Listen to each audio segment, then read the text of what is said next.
Alright guys, so here we have another example of completing the square. However, in this example, a is not equal to 1. So before trying this video, please go back and check out my previous video where we complete the square where a is equal to 1, because that is a little more basic. Alright, this one will be a bit more challenging. Okay, so getting right into this problem, we want to complete the square. So essentially, when we complete the square, we know that we're trying to solve the quadratic, right? And we're trying to find the zeros. In order to find the zeros, right, we have to set this equal to 0. So our f of x, we're going to replace that with a 0. So rewriting this, we're going to have the following. We'll have 2x squared plus 6x minus 13 equal to 0. And why don't we go ahead and write our standard form for a quadratic off to the right here. So we know that that's going to be ax squared plus bx plus c. So in this case, we can say that our a value, right, is going to be 2. Again, it's not equal to 1, so this problem is going to be a bit different how you go about solving it. All right? And we know that when we want to complete the square, we need to be in the following form, where we have x squared plus bx. So in order for that to happen, we're going to have to move this constant over to the right side. All right, so let's go ahead and do that. So we're going to have 2x squared plus 6x equal to 13. Now, I'm still not in this form, because notice, right, I have 2x squared plus 6x. I need to get rid of this a, right? So how am I going to do that? Well, there's a couple ways. You could divide, right, all your terms by 2. That's one possible way, but it might get pretty messy. So I'm going to go ahead and factor out a 2 here. So for example, I'll have 2, and then in parentheses, x squared, right, plus 3x. And again, this will be equal to 13. Okay, now I am in the correct form. Again, x squared plus bx. I'm looking inside the parentheses here. I have x squared plus, and then the 3 is my b, right, bx. So I'm in the correct format, meaning I can now go ahead and start the process of completing the square. And in order to do that, we know that we do the following. We do b over 2, right? And this is all squared. And we have to do that on both sides. So, rewriting it, we'll have the following. We'll have 2 times x squared plus 3x plus b over 2 squared. So in this case, we're going to have 3 over 2 squared, right, equal to 13. Again, what I do to one side, I have to do to the other in order to balance out this equation. So plus 3 over 2 squared, and be careful here, we're also going to multiply it by 2. And again, that can be a bit tricky because we did factor out a 2, but if you look, when you go ahead and distribute this 2, right, it's really not just 3 over 2 squared, it's actually 2 times 3 over 2 squared, hence why we're multiplying by 2 here. Okay, again, we have to balance it out. So we can start simplifying this down. All right, so let's go ahead and start doing that. So starting from left to right, we're going to have the following. We'll have 2, and then in parentheses here, x squared plus 3x. Okay, this whole thing is going to become 9 over 4, so plus 9 over 4 equal to 13. Again, this is 9 over 4, so 9 over 4, and then times 2, right, well this is going to be equal to 18 over 4, right? So plus 18 over 4. Now, if we look at the right side here, we can see that in order to combine, right, these terms, we're going to have to get a common denominator.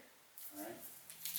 So an easy way to do that, we know that this 13 is really over 1. So if we multiply the denominator, so for example, I have 13 over 1 plus 18 over 4. If I multiply the denominators, I get 4. And then we say to ourselves, well, what did I multiply this by in order to get 4? I multiplied by 4. So 4 times 13, right? We're going to write that here. 4 times 13 plus what did I multiply this by in order to get 4? Well, I multiplied by 1, so 1 times 18, right? Well, we get 18. Right? And then when we do this out, we're going to get the following. So if we do 4 times 13, so we do 4 times 13 plus 18, we get 70. Okay, so we have 70 over 4 here. 70 all over 4. All right? And then looking at this, we can actually reduce, right? Well, we can say here that, well, 2 goes into 70, right? 35 times. 2 goes into 4 2 times. Okay, so there it is. So we have 35 over 2. So what we can do now is we can start cleaning this up. So we want to go ahead and we want to go ahead and factor this part right here. So we're looking at this, we want to go ahead and factor. So an easy way to do this, I'm just going to start rewriting this. We have 2. And notice I'm dealing with a fraction here. So this may look complicated, but it really isn't. When you go to put it back in its factored form, just know that you're just simply going to have here x plus whatever your b over 2 value was. In this case, it was 3 over 2. So we're just going to write 3 over 2 here. And this will be squared. And if you were to do FOIL here, you would see that it expands out to this. All right? So it's a quick and easy way to do that when you're dealing with a fraction. All right? And this will be equal to what we have here, 35 all over 2. Okay? Now, we can go ahead and start solving now for x, and that's how we're going to get to zeros.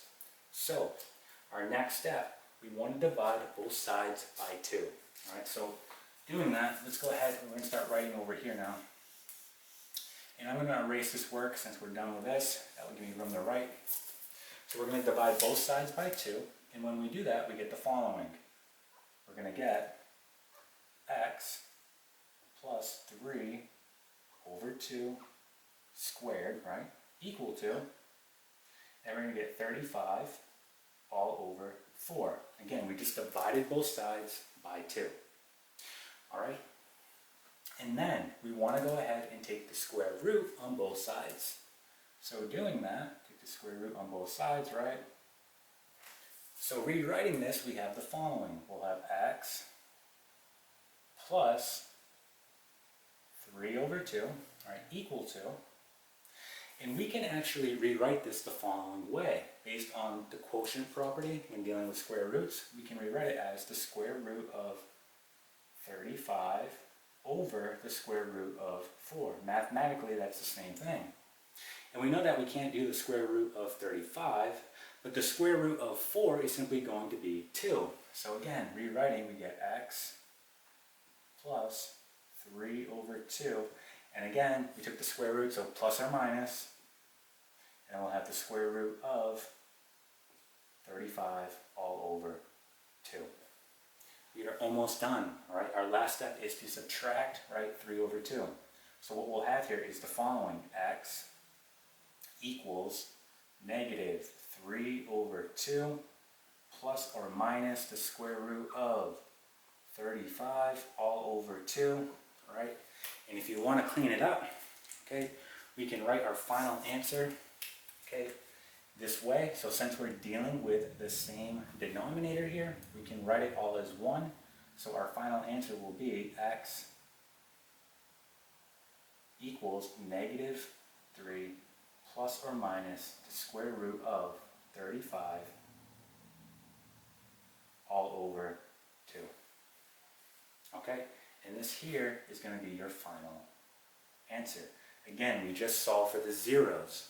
Okay, so this is where it's crossing the x-axis, or in other words, this is where y is equal to 0. So again, we just solved for the zeros by completing the square. In this example, a was not equal to 1. All right, and that is it.